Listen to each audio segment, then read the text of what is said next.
Here we go back to the NBA. The Spurs dominated the Rockets, 145-120, led by Victor Wembanyama's 29 points, 8 rebounds, and 4 blocks. The Spurs shot 58% from the field, 53% from three, earning their 4th straight win. They're now 2.5 games behind the Thunder for the top seed in the Western Conference. The Spurs hold the best record in the NBA since February 1st. They went undefeated in the month of February, the 3rd perfect month in franchise history with a minimum of 10 games being played. Their only loss came to the Knicks, and that was in early March on a Sunday afternoon. I don't remember us using time zones as a problem in that game. But anyways, do you believe that Wemby can lead the young Spurs to a title? Kenny, what do you think? Oh, they're primed to be, in contention for sure. I mean, 100%. And the one thing that makes the Spurs so difficult to play against is you can't really have a game plan against them, or you can't practice a game plan.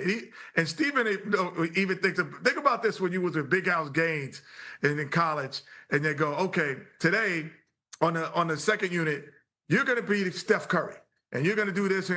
Okay, you're going to be this person. Who do you say is going to be like Wembanyama on your second unit to practice against? Yep. He is an anomaly. There's nothing like him. You can't have anyone on your team do what he does. I need a 7'4" guy on my second unit to practice against that can shoot threes and then contest you from every shot. It's just impossible to practice against, prepare game plan. You can only prepare the game plan as you're playing against them. That is a huge advantage to me for the San Antonio Spurs. The thing about it is I watched that nasty block that Wemby had in the lane yesterday. And his arms were down, and he turned his head to make you look like he made you think that he wasn't involved. And then he just swatted the damn thing into the stands. This is Wemby. And I think the word, Kenny, demoralization is the appropriate word to use, because I think with what he presents, both offensively and defensively. Defensively is obvious. He's 7'5". He's a shot blocker, and you know that he will erase anything in the lane if he's in the vicinity. So that's problematic for a lot of teams itself. And we saw that with Jalen Williams months ago when they asked him, why is OKC having such problems with the San Antonio Spurs? And he was like, they got some dude there 7'5". I mean, that has a lot to do with it. But then on the offensive side of the ball, what are you supposed to do when you got a cat that can handle the ball at 7'5" and dance on you and do a Euro step between 3 people in the lane and do a reverse dunk? I mean, you're just looking at it like, damn. That's what we're talking about. I got a question for you, Steven. Go ahead, man. Go ahead. Wembanyama, Jokic, Giannis. Which of the 3 are you taking? Stephen A. Smith, the ultimate New York Knicks guy. Damn, that's a good question. You take that. You know what? It has to be Wemby, believe it or not. Oh my! I thought for sure you'd say Jokic. It has to be Wemby. Okay, Jokic is phenomenal. He can't jump onto a curb and you can't stop him. He's just unbelievable. You gonna get your numbers. You gonna get your production from him, right? And you know what he brings, but he doesn't do that for you defensively. You look at Giannis. And Giannis is a gazelle. I mean, offensively, defensively, he's formidable. He's going to give you 30 and 12. But here's the thing. He's not going to give you that perimeter game, and he's not going to give you the free throw shooting either. Giannis struggles with both. And so when you look at it from that standpoint, in terms of an efficient threat, I know Giannis is phenomenal. Jokic is phenomenal. I get that. But both of them come up a bit short defensively. And offensively, Wemby's a bit more versatile than Giannis. So because of that, combined with his defensive prowess, his shot blocking ability, I would have to say Wemby. I mean, to be able to pull up from 3, to have a mid-range, you understand? The other stuff they may have, but they don't have at 7'5" his ball handling and perimeter skills. And defensively, neither of them block shots like that. That's why I would say Wemby. Okay. Well, I would say all of them. I mean, you're talking about 2 guys who won championships. We're talking about right now, currently trying to in pursuit of a championship. Right. I think the one person that probably fits the description of what New York City would feel like would be Wemby. Right. I think he would be the adjustment of that New York vibe, it would be easier for the embracement of him. Now, obviously, Jokic and Giannis are unbelievable. But at this stage, I might have to say, in this pursuit this year, they're all in the same position. You know, I mean, Jokic and Wemby are in a better position. So and Giannis gonna be home. They're in a better position. So you'd have to say you're choosing between Wemby and Jokic, and that's not a bad pick. I can't even go against you, brother, on that one. That's not a bad pick. Kenny, I'm here for you, my brother. I'm here for you. To go back to how do you emulate like Wemby in a practice? I remember when teams would play against Boeheim zone back in the day, they would like hold up kickboards to try and like emulate the zone and the size. Like maybe these NBA players need to adopt, like hold up some kickboards at practice to emulate his size. The key word there, I know we got to go to break, but that word demoralization matters because it's one thing for you to do what you do. It's another thing when you suck the life out of the opposition. KD yesterday they was just so look at them and like, there's nothing we can do. Right. There's nothing. There's no player that you, when night right now, that on both ends of the floor, you're like, where are they? Like, where are they? And that's the thing. When you're a point guard and you're worrying about where the center is, that is demoralizing, 100%. That is demoralizing. It changes your demeanor, your energy, your attacking to the basket. He does that. And he, on both ends of the floor, you're like, where is he? Because this lob is coming as well. And I got to watch my head, boy. That's a shout out to Shaq. Damn right.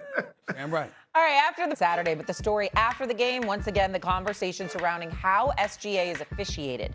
As a team, the Warriors attempted 18 free throws, while SGA attempted 15 free throws alone. He is second in the NBA in most free throws attempted this season. Here's Steve Kerr, Warriors head coach, on SGA after the game.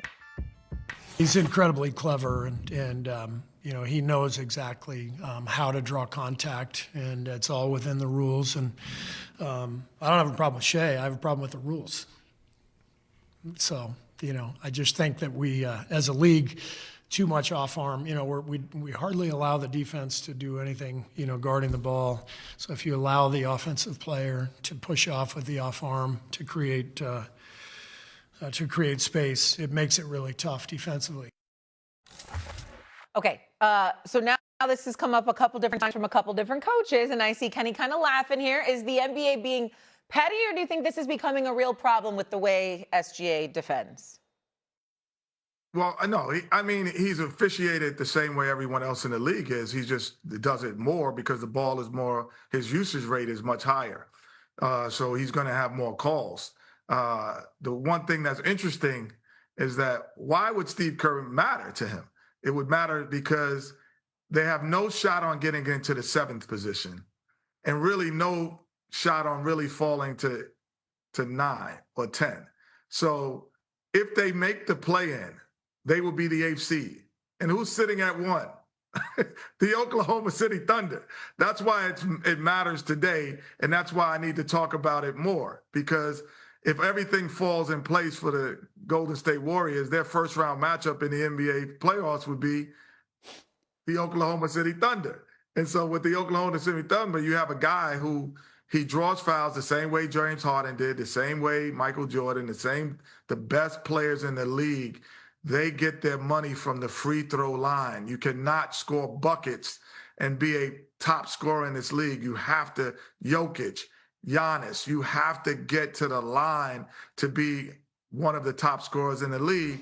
And he is diverse at it, and he doesn't live at the three-point line. He does not live there. He lives coming downhill. He's going to get to the elbow, and he's going to get into the paint. And as his feet does not touch the paint on an offensive possession, he's upset, Steve.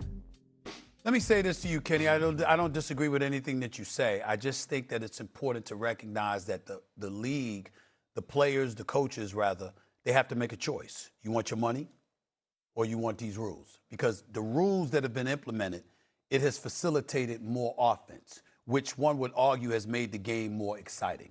Now, me personally, I would like to see more defense. I'm sure Kenny would like to see more defense. I'm sure we would like to see every ticky-tack where, you know, a guy sitting up there and he extended his arm and then you come under him to draw the foul and stuff like that. Because even though you know you're going to get to the free throw line, in the same breath, you want cats looking to score as opposed to not looking to get to the free throw line to get freebies. That is true.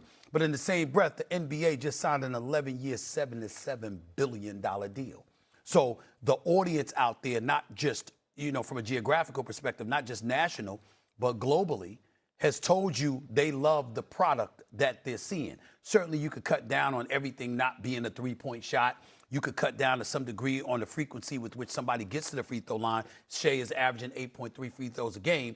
But in the end, the bottom line is whatever rules they implemented along these last few years have really facilitated better, more productive offenses. And as a result, people have found that more attractive than the bad boy Pistons of the late 80s, the New York Knicks under Pat Riley in the 90s. They wanted to veer away from that. I don't think they needed to veer away as far as they have, but they clearly made a decision to do so, and it has clearly benefited the league financially. As a result, it's benefited Kenny, it's benefited me, it's benefited others. We ain't in a position to complain. And neither is Steve Kerr, who found a way to utilize it to capture 4 championships with the greatest shooting backcourt in the history of basketball with Steph and Clay. So we got to remember that, too. Yeah,